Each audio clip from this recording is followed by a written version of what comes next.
As portas rangiam sozinhas. Ninguém tocará nelas. Era uma noite de outono em 2015, quando Alex decidiu explorar a mansão Whittaker. Ele tinha 28 anos, um fotógrafo freelance obcecado por lugares esquecidos. A mansão ficava no fim de uma estrada de cascalho, nos arredores de uma cidadezinha no interior de São Paulo. Construída no início do século XX por um industrial rico, ela fora o lar de uma família próspera, cheia de risadas e planos para o futuro.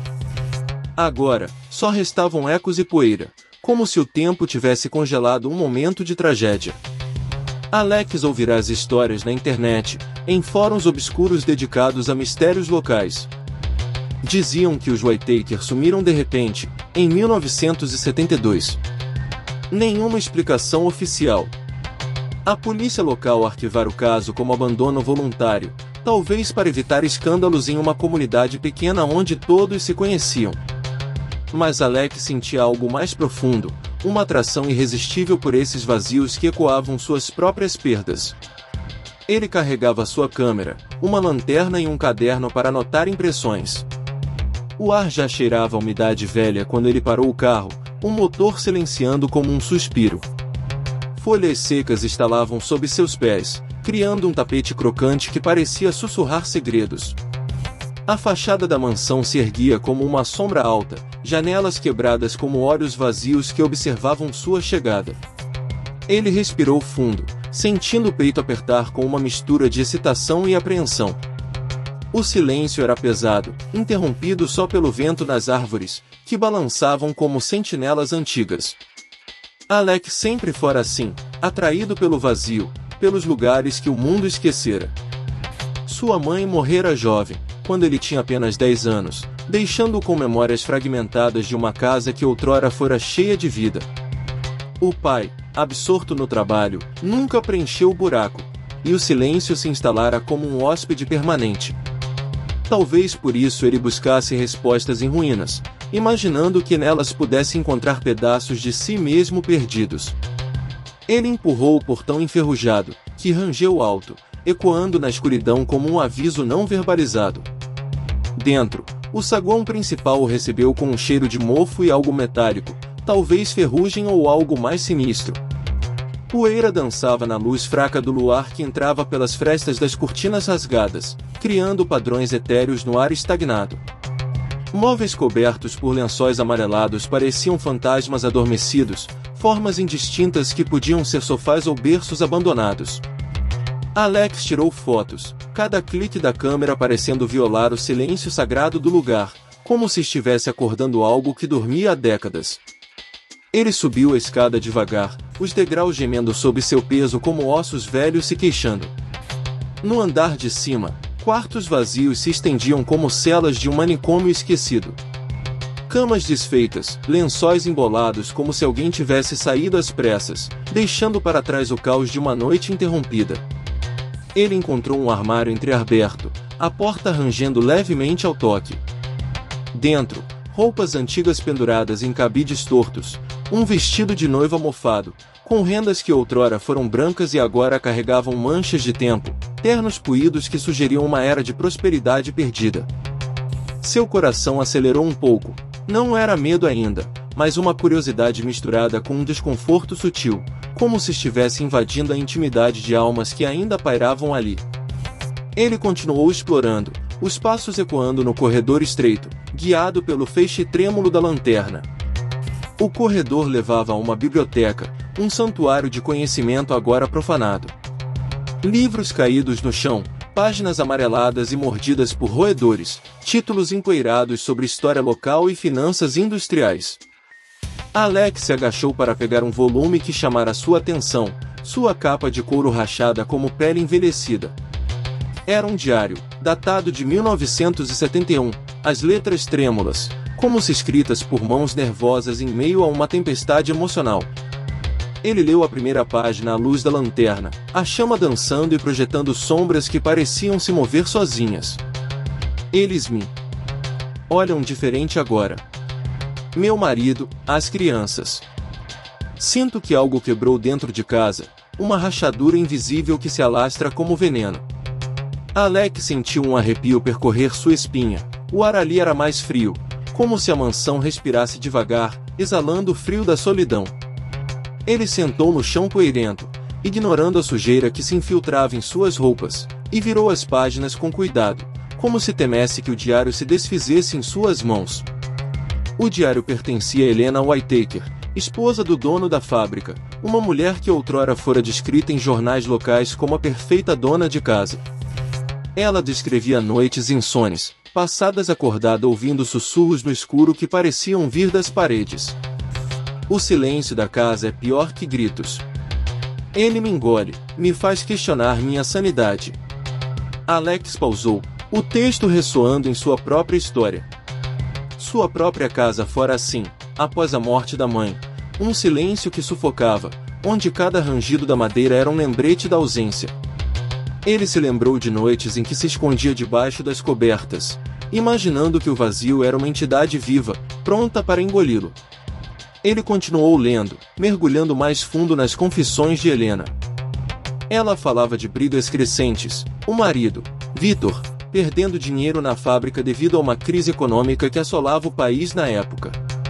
Dívidas crescendo como ervas daninhas, ameaçando engolir a família. As crianças, 2 meninos de 10 e 12 anos, ficavam quietos demais, seus olhos vidrados como se carregassem segredos pesados. Ontem, ouvi passos no sótão. Mas estamos sozinhos, ou pelo menos é o que Victor insiste. Será que a casa está nos traindo?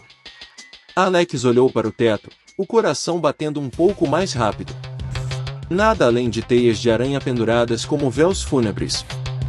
Ele guardou o diário na mochila, sentindo seu peso como uma âncora, e decidiu explorar mais, impulsionado por uma necessidade de entender o que levará àquele colapso. Desceu para o térreo, guiado pela lanterna que agora parecia fraca contra a escuridão opressiva. A cozinha era um caos congelado no tempo, pratos na pia com restos de comida endurecidos, como se a família tivesse interrompido o jantar abruptamente. No balcão, uma panela com algo seco e irreconhecível, talvez sopa ou ensopado que nunca fora servido. Ele abriu a geladeira com cautela, o rangido da porta ecoando como um gemido. Vazia, exceto por um cheiro azedo que o fez recuar, um fedor de decomposição que impregnava o ar. Seu estômago revirou, uma náusea que ia além do físico, tocando em algo primal. Algo não batia nessa cena, por que deixar tudo assim? Como se o tempo tivesse parado em um instante de pânico. Ele saiu para o quintal pelos fundos, o ar noturno mais fresco mas ainda carregado de umidade. O jardim era uma selva de ervas altas, flores silvestres sufocando o que restava de canteiros organizados. Uma estufa velha erguia-se no canto, seu vidro quebrado como uma cúpula destruída, permitindo que a chuva e o vento entrassem livremente. Dentro, plantas mortas pendiam das prateleiras, raízes expostas como veias secas, e ferramentas enferrujadas jaziam abandonadas, tesouras e pás cobertas de ferrugem. Alex pisou em algo duro sob as folhas. Um osso pequeno, de animal talvez, mas sua forma irregular o fez hesitar. Ele chutou para longe, o som seco ecoando em sua mente. O sol nascia devagar no horizonte, tingindo o céu de tons alaranjados, mas a mansão ainda parecia engolir a luz, mantendo suas entranhas na sombra. De volta ao saguão, ele notou uma porta trancada que não vira antes, escondida atrás de uma cortina desbotada. Seu instinto levou até lá, ele forçou a maçaneta, mas ela resistiu. Com uma pedra encontrada no chão, quebrou a madeira fina ao redor da fechadura, poeira voando como uma nuvem espectral. Era um escritório, o coração administrativo da casa agora em ruínas. Papéis espalhados pelo chão, contas não pagas e contratos rasgados, uma escrivaninha tombada, como se alguém a tivesse derrubado em fúria. No chão, manchas escuras. Irregulares, grandes e irregulares. Alex se aproximou devagar, o feixe da lanterna revelando que pareciam ser sangue seco, enegrecido pelo tempo. Seu pulso acelerou, um tamborilar surdo em seus ouvidos. Ele tirou fotos com mãos trêmulas, cuidado para não tocar em nada, preservando a cena como um detetive amador. O diário veio à mente imediatamente. Helena escrevera sobre discussões violentas que escalavam a cada dia. Vitor grita que é minha culpa, que minha fraqueza está nos arruinando. As crianças se escondem nos quartos, tapando os ouvidos. Alex sentiu o isolamento crescer ao seu redor. A mansão não isolava só fisicamente, mas na mente, ampliando medos até que se tornassem monstros. Ele saiu dali, o ar parecendo mais rarefeito, mas algo o puxava de volta, uma curiosidade insaciável misturada a um medo crescente. No segundo andar, ele entrou em um quarto infantil, o ar ali mais leve, mas carregado de uma melancolia palpável. Brinquedos no chão, espalhados como se uma brincadeira tivesse sido abandonada, carrinhos de madeira rachados, blocos de construção coloridos agora desbotados. Um urso de pelúcia coberto de poeira jazia encostado na cama, seus olhos de botão vidrados fixos no vazio. Alex pegou o urso, sentindo a maciez mofada sob os dedos, e por um momento imaginou as mãos pequenas dos meninos Whittaker o apertando em noites de medo. De repente, um som cortou o silêncio, um rangido distante, como passos leves no assoalho acima. Alex congelou, o corpo tenso, segurando a respiração como se qualquer movimento pudesse atrair o que quer que estivesse ali. O som parou, deixando apenas o zumbido do seu próprio sangue nos ouvidos. Silêncio de novo. Imaginação, pensou, tentando se convencer, mas o coração batia forte, ecoando como um alarme interno. Ele desceu correndo as escadas, os degraus protestando mais alto agora, e pausou no saguão, ofegante. Se ainda estiver ouvindo isso, não pare agora. A história só começa a se desenrolar, e o que vem a seguir pode mudar como você vê o silêncio em sua própria vida. Ele decidiu voltar no dia seguinte, precisando de mais luz natural para explorar os cantos escuros que a noite escondera. Mas aquela noite, em seu quarto de hotel na cidadezinha próxima, o diário o chamou como um imã.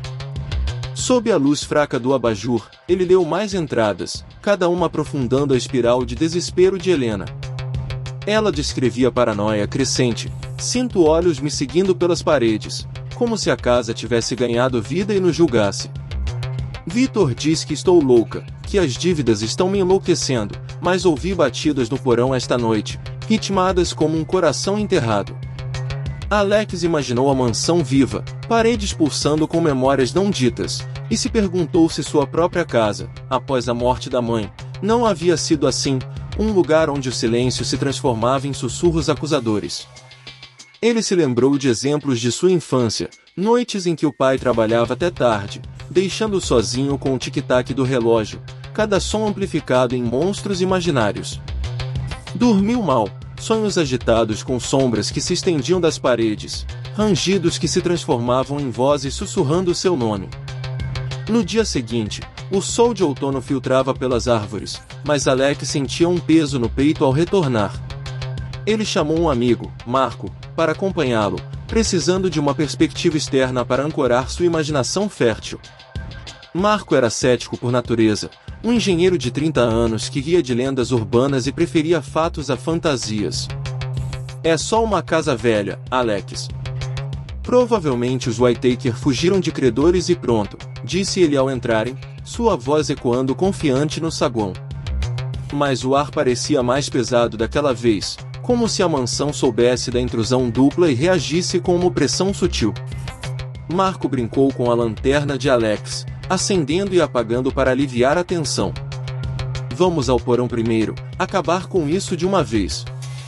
Desceram pela escada estreita nos fundos da cozinha, a escuridão total os engolindo como uma boca faminta. O cheiro era de terra úmida e podridão, um fedor que se agarrava às narinas e evocava imagens de sepulturas. No chão de terra batida, caixas velhas empilhadas, cobertas de teias e excrementos de roedores. Marco chutou uma delas, rindo quando ratos fugiram em pânico, seus olhos vermelhos brilhando na luz. Alex riu nervoso, mas o som saiu forçado, ecoando de volta como uma zombaria. Mas então, viram algo que mudou tudo, uma parede falsa, tijolos soltos em um padrão irregular, como se alguém a tivesse construído às pressas. Marco, com sua mente prática, Puxou um tijolo com as mãos, revelando um espaço pequeno atrás, um nicho escondido nas sombras. Dentro, ossos humanos, dispostos de forma desordenada, crânios pequenos, de crianças, com cavidades oculares vazias que pareciam acusar os intrusos. Alex recuou, bile subindo a garganta, o mundo girando por um instante. Meu Deus, isso é real, murmurou, a voz trêmula. Marco, pálido mas composto, chamou a polícia pelo celular, o sinal fraco da área rural demorando a conectar. Enquanto esperavam, sentados no chão frio do porão, folhearam papéis amarelados encontrados no nicho, cartas de dívida de bancos locais, um testamento rasgado ao meio, e uma nota final de Helena, escrita em tinta borrada: não aguento mais o peso. Vitor planeja nos matar por dinheiro do seguro, mas eu farei primeiro, para poupá-los do sofrimento. Perdoem-me. A polícia chegou horas depois, sirenes cortando o silêncio rural como uma lâmina.